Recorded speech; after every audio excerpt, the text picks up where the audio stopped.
Hello, Ultimate Performance community. Welcome to this week's Live at 5 here in the Facebook group. I'm Daniel Cook. It's so great to see you again. Sorry, many apologies I wasn't here last week. I had some rehearsals that I couldn't get out of for a performance that I did actually this Saturday. I'm thrilled to say that I did a live performance this Saturday just gone at the West End Musicals Drive-In. A brilliant initiative set up by two wonderful people, Shanae and her partner, Mark, I think. And a wonderful initiative, obviously a drive-in cinema. You drive in, it's all safe. They've been running actually the entire period of COVID, actually, because it's socially distanced. You must stay in your car. The performers are up on the stage many meters away. You tune in your radio, just like a drive-in cinema. So the sound is awesome. And it was so wonderful to be back on stage in the sunshine, I might add. Obviously, it's still cold. Those Brits among us know that this time last year it was lovely and warm, and it's still, 5 degrees overnight. So as an Australian, I'm really ready for that sun to shine and lift some further spirits as we come into the second stage of our easing of rules here in London. But I just wanted to discuss this evening, obviously going out to my first performance this Saturday, I was nervous. And I, from time to time do get nervous, but I was really nervous. I think because I haven't performed live in that situation. So there was, 600 people there in their cars. All obviously really up for it and wanting a good time and absolutely going to enjoy themselves. But I was really, and the other girls I was performing with as well, were actually bricking it, as we say here in the UK. So I thought it might be interesting this afternoon to have a chat with another wonderful lady who I've come to know through another wonderful lady called Dr. Denise Bernardini, who a lot of you will know from her time here in the Facebook group doing some biohacking in terms of doing things that we can implement on a daily basis to make ourselves better performance through movement, through supplements, through exercise, through foods, through diet, limiting things that might be upsetting us that we didn't know about. Biohacking is another whole module. But today, I'm her partner in crime in a wonderful podcast that they call The Mindfulness of Singing, is a wonderful lady called Toni Crowder. And I'm very pleased to say she's here with me, coming in live from, it's Arkansas. That's where you are, isn't it? Yes. Yeah. Arkansas, there you go. So welcome, Toni. Thank you for being here with us this afternoon. I just thought it might be there's a nice synergy, obviously, in terms of you knowing Denise and me getting to know you. And obviously you've interviewed me for your podcast just recently. And I just wanted to have a little chat with you about what you've done over the years to kind of combat your anxiety and boost your confidence. But firstly, can I ask, let me ask you kind of your background and training and how you came to know Denise and how the podcast of The Mindfulness of Singing all began. Okay, thank you.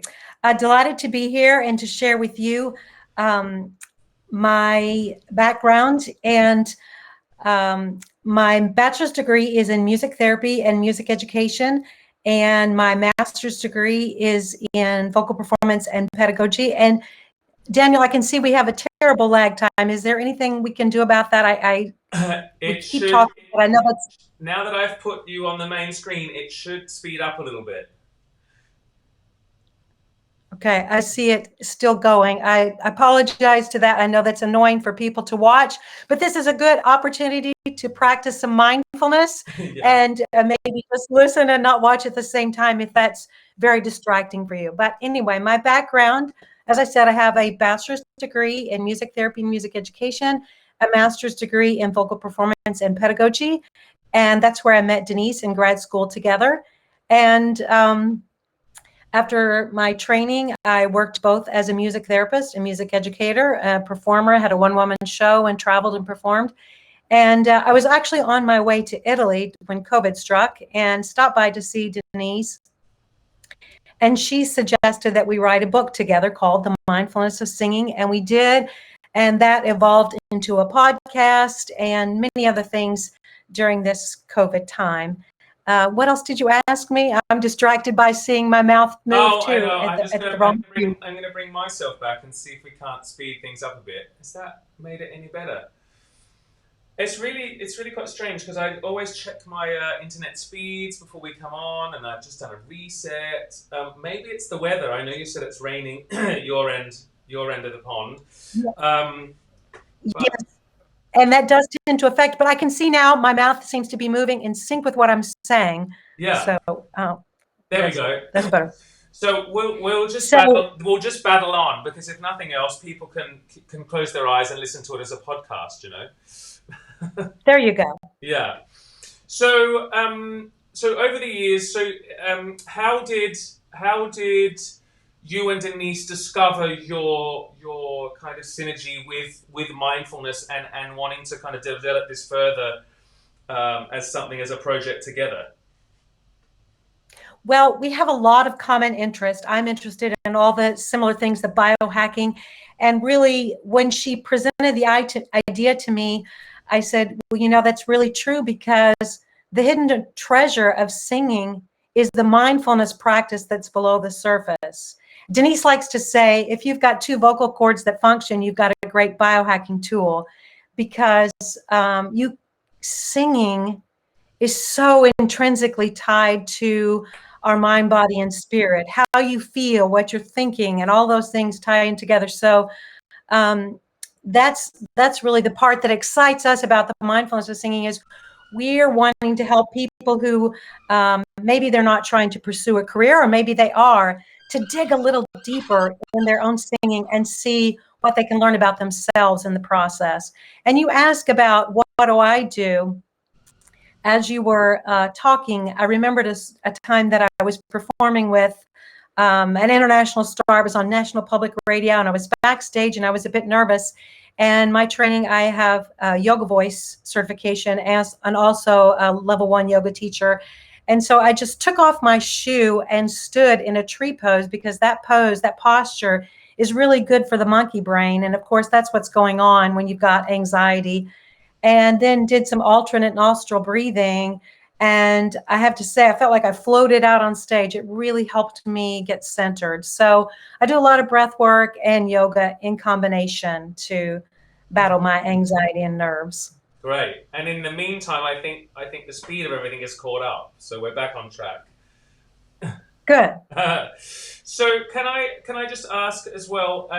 Obviously, the people that I work with in the Ultimate Performance Academy, we do a lot of. Module 1 is completely on breath work, because I've had many a lesson, and actually one of my favorite teachers that I studied with in Amsterdam, for the first probably 4 sessions, we did nothing but breathe. Rebreathe, I guess, and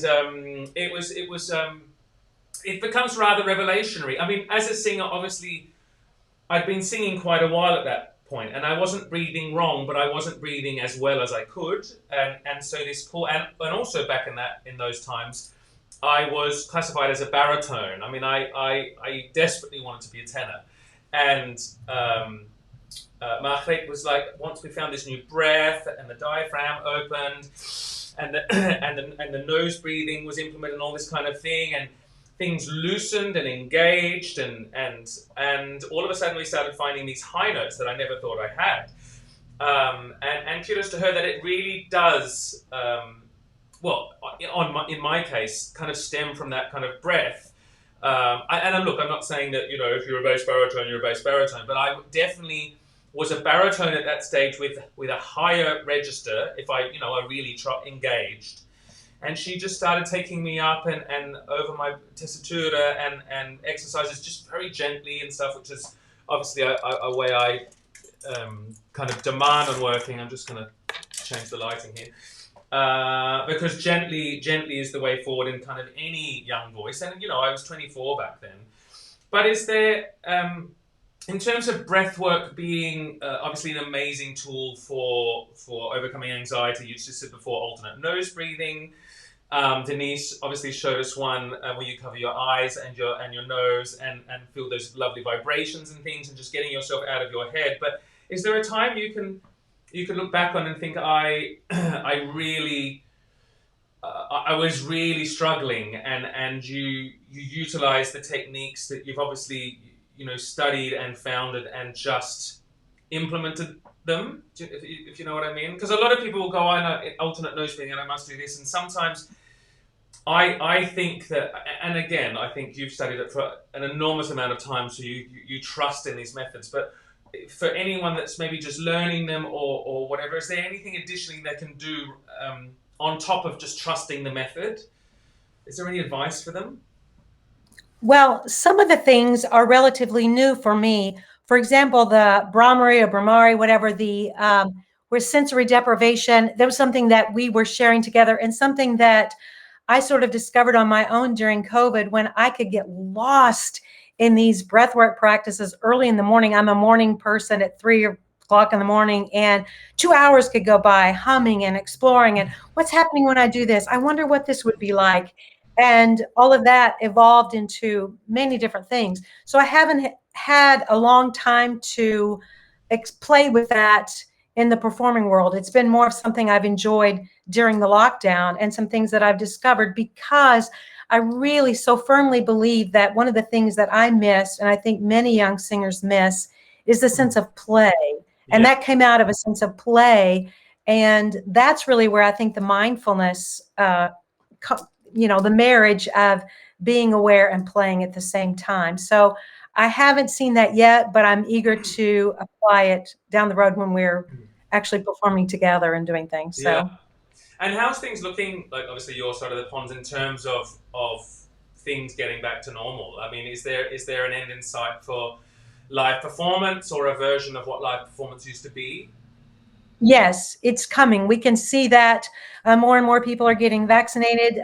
Theaters are starting to open up in the fall. And so, yes, there's light at the end of the tunnel. Great. For sure. Excellent. And what's your, obviously, are you, I forgot to ask what voice type you are, because I know Denise is a soprano. Are you a soprano as well? Yes, we're both sopranos, but different. More dramatic, Verdi, Puccini, the heavier type repertoire. So. Oh, fabulous. Oh, fabulous. Well, we should duet at some point, even if it's just digitally. There you go. Because I love the Puccini. I'm a very heavy tenor, because those notes up there Right. need some support, don't they? Right. Yes, indeed. Yeah. And I think too, also with the breath work, it really depends on the person. I used to always ask when people would come into my studio, how are you feeling today? And that was a guide to what breathwork practice would start our session. Yeah. If they were, I'm feeling so tired, I'm feeling so sluggish, well, I'm going to do something that's going to energize them. And if they're, way up high and I need to bring them down, then I might do ego eradicator. It's a Kundalini practice, yoga practice. Denise likes to call it ego killer, which always cracks me up, because it's so far from what a yogi might say, but in Denise's terms, she likes to call it that. But that's a great centering exercise. So I think breath work really depends on knowing yourself and what you need. In fact, there are some people, I can't imagine it, because I actually really love ego eradicator, that brings them up. So knowing yourself, knowing what you need, getting into a sense of play. In fact, one of the things in our book, two things in our book that if we have time to share about, that I think are important is if you're coming into practice, the attitude that you're bringing with you.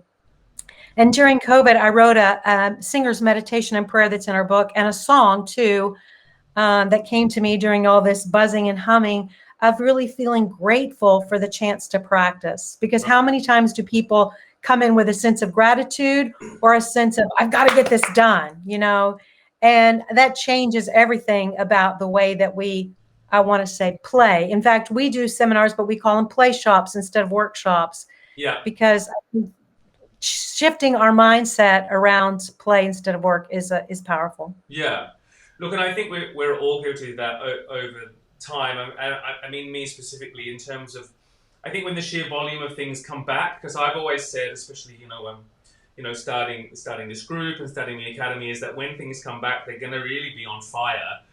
And because people are going to be hungry to play and hungry to view and hungry to see and, thirsty to drink all these things up. And I'm kind of a big advocate that that's why we need to start now. Well, we would need to have already started basically in terms of really making sure that we're show fit again, and we can sing for a couple of hours at a time, and our bodies and our minds are open to function, with this new energy. And interestingly enough, I mean, the concert on Saturday was I think I sang 5 or 6 songs and a couple of duets and stuff.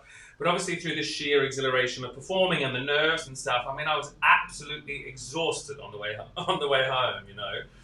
And I think that's kudos to, well, not kudos, but it's the fact that we have been so sedentary for so long. I mean, I used to do 8 shows a week. I did that for nearly 7 years in a row, consecutively. And obviously I was tired then, but you still, your body develops this kind of muscle memory around, your voice and the direction and the movement and things like that. And you just hone in on the energy of that and what that brings. Absolutely. Yeah. And we were talking about too, that during COVID, we've all many of us, not all, but many of us have experienced a shift in our bubble, so to speak. I used to have a very wide bubble and could be around lots of people anytime. And now when you've been by yourself and so isolated, I think stepping back is going to take some adjustment too, and to begin thinking along those lines in terms of singing is a good idea as well. And I also liked what you said, we're going to be hungry. And I think that also gives a sense, I hope that we maintain a sense of gratitude for the ability to gather together again and to sing and to be with others in many ways and to enjoy performing. I know I'm eager and hungry for live theater. So yeah, me too. I can't wait to get started. And I mean, a lot of people are the same. I know a lot of people in terms of the anxiety, even moving forward, even before performing. I think the thought of an audition is anxious. I mean, self tapes, are one thing, but getting back in a room and auditioning for someone is, I mean, auditions can be horrendous at the best of times, and not because the people on the other side are nasty people, and because I always go into auditions with the kind of mentality that they want you to be the one they find. They want you to be the one. They don't want you to not be the one. So go in and give them everything that you are. So that and if you don't get it, it's because they didn't see you in that light at the moment. But you have to go in believing that you are what they're looking for, and I think that's half the battle. But also, in terms of a rehearsal setup, I think people coming back in a room, 30 people in a room with a musical director and choreographer and that kind of thing. I think there's a lot of, and again, I've spoken to a lot of people that have said, even the thought of that makes them slightly anxious because, we've only been around, I don't know what the rules are like in the US, but 5 or 6 people at a time, most of them our family, and potentially a show is cast with at least a half a dozen strangers. You might know a few people, but again, that kind of introducing yourself to someone and that kind of not apologizing for yourself, and I think that's been a lot of people's worries from the feedback that I've been given. Like, how do we just be around people again? Baby steps, I think. Yeah. In fact, from being on our podcast that I'm Italian, have an Italian soul, not really, but yeah. And people have said, the people are going back this summer. And I said, I'm not ready yet. That's a big step from, I've got to get used to eating out before I can get used to trains and planes. And, so I think with this, mindfulness comes into play again as to where you are and what you feel comfortable to do to begin moving in that direction as you feel safe. So, totally. In fact, along that line, Denise and I had a retreat. We met together and had 2 spa days, and that was just incredibly awesome to be together with someone that you enjoy. I'm sorry? I've forgotten what spa days are like. Exactly. We did one day hot thermal baths, and then the next day we did cryotherapy. And so just being together with somebody's company that you enjoy, that isn't someone you've been living with during this entire time, fresh company. It was nice. Yeah. So. Well, fresh company with, and very like-minded. It's yes. It's a joy to feed each other's energy, isn't it? It's a great thing. Right. And that was an easy baby step. That was, you hit on something important, someone like-minded. That would have been more taxing and exhausting. In fact, I made the comment, you're with a true friend when we'd been together for a couple of days and I felt like we had just started talking. Like there's still so much we got to work out, and I gave her a yoga session, and, I was showing her some of the things I'm doing, and I felt like we just gotten started, and this trip was over. So. Oh, fantastic. Look, Toni, thank you so much for being my guest in the Ultimate Performance community this evening. You've been wonderful and truly inspirational as always. So please do look out. Denise and Toni have a podcast. It's called The Mindfulness of Singing. It's available on YouTube, I think, and also there's a Facebook group, isn't there? Yes. Yeah. Yes. Great. So I'll put the details in the Ultimate Performance community for you, so people can follow what you do as well. But as always, guys, if you would like to know a little bit more as to how it looks to work with me in the Ultimate Performance Academy, please just drop me a line or an email or a Facebook message, and we can get on a call and I can run you through how exactly that looks. So this has been Daniel Cook in the Ultimate Performance Community, live at 5 on Tuesday, the 4th of May. Bring on the spring and the warm weather, that's for sure. I'm really ready for it. And I look forward to all you. I can't talk at the end of the 20 minutes. I look forward to seeing you all at the end of next week. Bye for now.